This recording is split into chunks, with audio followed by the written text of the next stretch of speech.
मैत्रिणींनो, मी Monika blouse cutting and stitching या चॅनलमध्ये सर्वांचं मनापासून खूप स्वागत आहे। मैत्रिणींनो, तुम्ही म्हणशाल काय अवतार घेऊन बसली बाई बरं का, तसं काही नाही।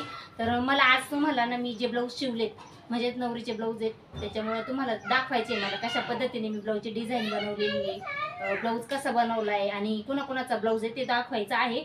आणि ऑलरेडी हे पाहू शकता, आता मी साडीला फॉल लावत होते, म्हणलं चला तुमच्याबरोबर हा व्हिडिओ पण शेअर केला पाहिजे। मी डिझाईन कशा पद्धतीने बनवली, तुम्हाला पण तशी डिझाईन बनवता आली पाहिजे।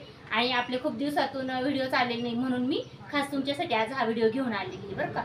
व्हिडिओ म्हणजे तुम्हाला शिकण्यासाठीच आहे की असं की आपण ब्लाऊज शिवताना ब्लाऊजची फिनिशिंग कशी असली पाहिजे, ब्लाऊज डिझाईन करताना कोणती काळजी घेतली पाहिजे, ब्लाऊज डिझाईन करतो आपण पण डिझाईन एकदम छान अशी यायला हवी। आणि जे नवरीचे ब्लाऊज आहेत की नाही त्या डिझाईन मी कशी बनवली ते मला तुम्हाला दाखवायचंय, त्याच्यामुळे हा व्हिडिओ लास्टपर्यंत नक्की पहा। आणि चला आता आपण काय करूया, मी तुम्हाला अगोदर ज्या नवरीच्या मामीची भाऊजाई, मामी आणि भावाची बायको म्हणजे भाऊजाई आणि नवरी तिघींचे ब्लाऊज आहेत। आता नवरीचे लग्नाचा ब्लाऊज नाही आहे कारण की नवरा लग्नाचा आहे ना तो घागरा आहे, त्याच्यामुळे हळदीचा ब्लाऊज आहे। आणि एक रेग्युलर यूजसाठी लग्न झाल्यानंतर जी साडी यूज करतात ना तिचा एक ब्लाऊज आहे। आणि जे मामीचे आणि अजून कोणते म्हणले मी तुम्हाला भाऊजाईचे हे ब्लाऊज आहेत। माझी ही डिझाईनचे 3 ब्लाऊज आहे, एक साधा ब्लाऊज आहे, हे 4 ब्लाऊज आहेत। आणि तुम्हाला मी दाखवते आता, साड्या पण दाखवते आणि ब्लाऊज पण दाखवते। तर मग पहा मैत्रिणींनो, आता ही साडी आहे ना ही कुणाची, नवरीच्या मामीची साडी। ही पहा, ही काठपदराची साडी आहे, एकदम कॉटनचं मऊ कापड आहे। आणि हे पाहू शकता तुम्ही ही साडी आहे। आणि ही आहे नवरीच्या भाऊजाईची साडी आणि ही नवरीची आहे ही साखरपुड्याची साखरपुडे नाही हळदीची साडी आहे। आणि ही आहे नवरीची रेग्युलर यूजसाठी, आपली घरात रेग्युलर यूज होण्यासाठी ही साडी आहे। आणि ही तिच्या भाऊजाईची साडी म्हणजे भावाच्या बायकोची साडी आहे। तर ह्या एवढ्या साड्या आहेत, म्हणजे ह्या 4 साड्या आहेत, 4 ब्लाऊज आहेत। आता याच्यावरचे ब्लाऊज मी कसे स्टिच केले ते तुम्हाला दाखवते। सर्वात अगोदर मी ना रेग्युलर यूजची जी साडी की नाही त्याच्यावरचा ब्लाऊज दाखवते मी कसा स्टिच केलेला आहे। तर पाहू शकता मैत्रिणींनो, मी ना प्रिन्सेस कट ब्लाऊज स्टिच केलेला आहे। आणि हे पहा, बॅक साईडचा गोल गळा घेतलेला आहे आणि नॉट्स वगैरे लावून हे जे नॉट्स लटकन बनवलेत मी फॅब्रिक म्हणजे जे ब्लाऊजचे कापड आहे ना त्याच्यापासूनच बनवलं आहे। आणि खूप सुंदर ब्लाऊजचं जी फिनिशिंग आहे ती पण एकदम खूप छान अशी आलेली, तुम्ही पाहू शकता। बॅक नेक सुद्धा जी लेस आहे ती मी गोल्डन कलरची लावली आणि ती पण खूप छान अशी झालेली आहे रेडी। तर हा एक ब्लाऊज आहे। आणि त्यानंतर पिशवीत ठेवून दिले ते मी ब्लाऊज। आता हा सांगितल्याप्रमाणे नवरीच्या मामीचा ब्लाऊज आहे। आता हे ब्लाऊज आहे मी डिझाईनची स्लीव्ज स्टिच केलेली, तुम्ही पाहू शकता। आणि इथं मला बटन लावायचे अजून, आणि याला हुक लावलेले आहेत, परंतु ह्या पण रेग्युलर यूजच्या ब्लाऊजला हुक लावले। आणि ह्या जो ब्लाऊज आहे याचा बॅक साईडचा गळा ह्या पद्धतीने घेतलेला आहे। आणि जे आपले लटकन आहे ना ते मी फॅब्रिकचेच बनवलेले, हे पाहू शकता। आणि खूप सुंदर बॅकनेक सुद्धा खूप छान असा रेडी झालेला आहे। आणि आता हा जो तिसरा ब्लाऊज आहे तो दाखवते। हा ब्लाऊज आहे नवरीच्या भाऊजाईचा। तर पहा, नवरीच्या भाऊजाईचा ब्लाऊज आहे, या पद्धतीचं रेडी केलेला आहे। हा गळा, हे नॉट आहेत, हे विकतचे नॉट लावलेले आहेत, म्हणजे खूप छान असा याला थोडासा लुक येईल। आणि हे पाहू शकता, हे मी हा पॅच लावलेला आहे, त्याच्याकडे मी फुल तयार केले आणि हे नॉट अशी फिक्स केलेली आहे आणि लुक छान येईल। आणि मणी वगैरे लावून डिझाईन रेडी केलेली पाहू शकता या पद्धतीने। आणि जो फ्रंट पार्ट आहे ना तो काय आहे, कटोरी ब्लाऊज आहे। आता नवरीचा जो ब्लाऊज आहे तो दाखवते, तो आहे हळदीचा ब्लाऊज आणि तो कसा मी स्टिच केलाय ते दाखवते। तर पहा मैत्रिणींनो, हा नवरीचा ब्लाऊज आहे आणि हा कटोरी ब्लाऊज आहे, तुम्ही पाहू शकता, तुम्हाला दिसत असेल, हा कटोरी ब्लाऊज आहे। आणि स्लीव्ज पण 3.5 इंचाची स्लीव्ज आहे। स्लीव्जला असे साडीतलेच काठ यूज केलेले आहेत, म्हणजे साडीत जे काठ असतात ना तेच यूज करून बाहीला काठ लावलेले आहेत। आणि जी बॅक साईड आहे ते दाखवते तुम्हाला मैत्रिणींनो, हे पहा,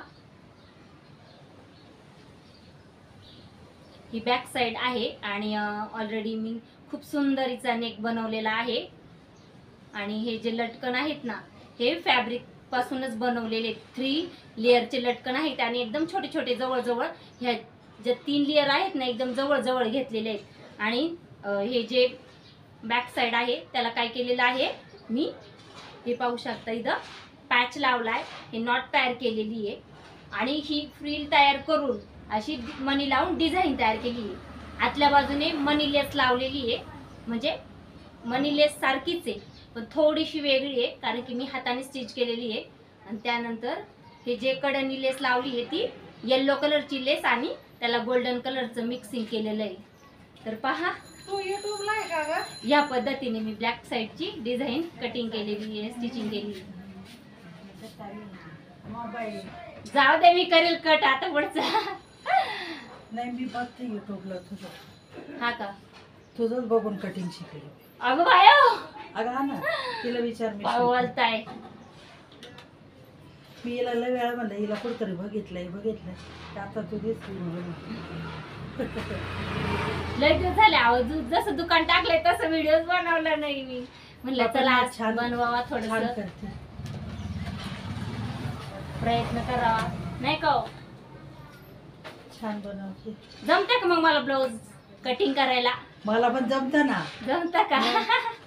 आपल्या जमण्यापेक्षा ना दुसऱ्याला आपलं पाहून जमलं पाहिजे बरोबर तेच महत्वाचं. म्हणजे तुझी सांगण्याची पद्धत चांगली हा ते आहे म्हणा. ते महत्वाचं आहे. हे बघ हिच्याकडे ते फॉल आहेत.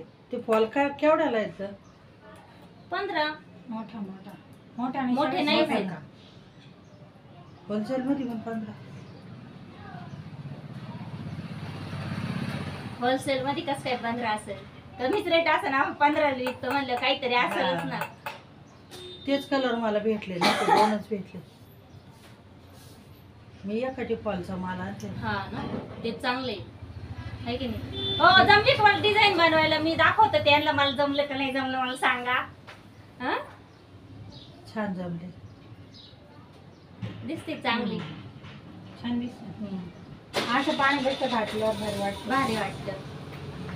म्हणलं चला थोडस करावा लय दिवसापासून जमत नाही म्हणलं टाइम नाही मिळत.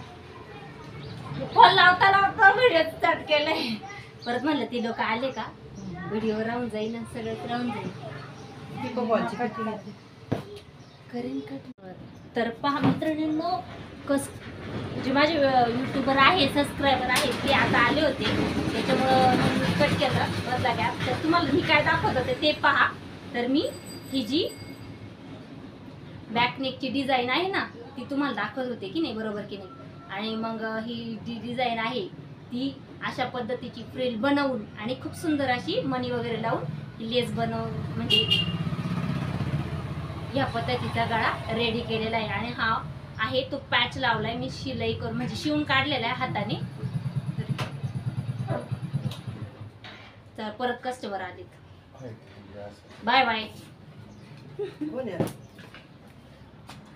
मैत्रिणी तुम्ही पाहिलंच आहे की मैत्रिणीने तुम्ही पाहिलं मी व्हिडिओ शूट करत होते त्यावेळेस नेमकी कस्टमर आले त्याच्यामुळे मी कटिंग केलं. म्हणजे कस्टमर नाही म्हणता येणार पण जे माझे युट्यूब फॅमिली मेंबर्स आहेत ते मला म्हणाले तुम्हाला दाखवते काय म्हणाले ते.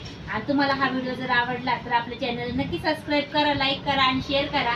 आणि तुम्हाला जर ब्लाऊज कटिंग येत नसेल तर माझे जे कटिंग आहे मी जी कटिंग तुम्हाला शिकवली आहे ती पाहून तुमचे ब्लाऊज तुम्ही कटिंग करा. आणि चला मग भेटूया अशाच्या का नेक्स्ट व्हिडिओमध्ये. तोपर्यंत स्वतःची काळजी. छान ब्लाऊज डिझाईन तुम्ही बनवायला शिका आणि बनवा. मी तर म्हणेन तुम्ही बनवाच कारण की डिझाईन शिकताना हात खूप छान फिटिंग बसते ब्लाऊजची छान. आपण जेव्हा जास्तीचे ब्लाऊज स्टिच करू त्यावेळेस फिटिंग छान बसते आणि आपल्या हाताला वळण लागतं, गोट छान येतो, आपला गोटपट्टी होत नाही. म्हणजे मला हे म्हणायचं आहे आपल्या हाताला अशा पद्धतीने वळण लागतं की आपण कसाही ब्लाऊज स्टिचिंग करू तो एकदम परफेक्टच आपण फिटिंग करतो. चला मग बाय बाय.